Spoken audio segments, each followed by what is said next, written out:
প্রথম প্রবলেমটা কি বলছে যে 10, 100, 200, 310 এটা সিরিজে আছে, পরবর্তী নাম্বারটা এই সিরিজের কত হবে।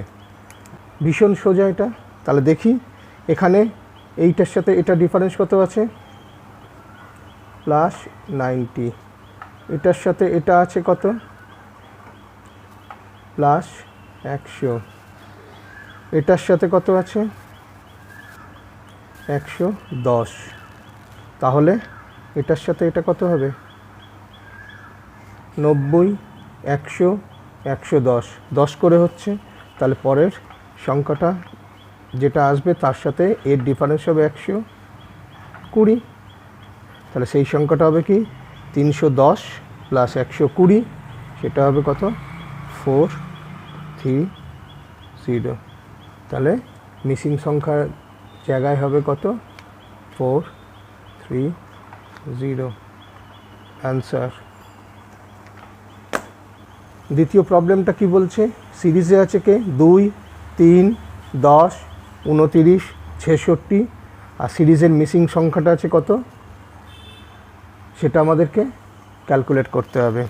তাহলে এটা পরিষ্কার বোঝা যাচ্ছে যে এইটার সাথে এটা আছে +1 ডিফারেন্স, এইটার সাথে এখানে যেটা যাচ্ছি সেটা হচ্ছে কত, +7। এইটার সাথে এইটা যখন যাচ্ছি সেটা হচ্ছে 19। এটার সাথে এটা যখন যাচ্ছি সেটা হচ্ছে 7 আর এটা হচ্ছে 37। তাহলে এবার দেখি আমরা এই ডিফারেন্সটা কত হচ্ছে, +6। এই ডিফারেন্সটা কত হচ্ছে, +12। এই ডিফারেন্সটা কত হচ্ছে, 18। তাহলে পরিষ্কার বোঝা যাচ্ছে এইটা দেখো 6, 12, 18 এই ডিফারেন্সটা হচ্ছে। তাহলে পরবর্তী সংখ্যাটা কত হবে, 6, 2 12, 6 3 18, 6 4 24 হবে। এটা 24 হলে এইখানটা কত আসবে, 24 + 37 = 61।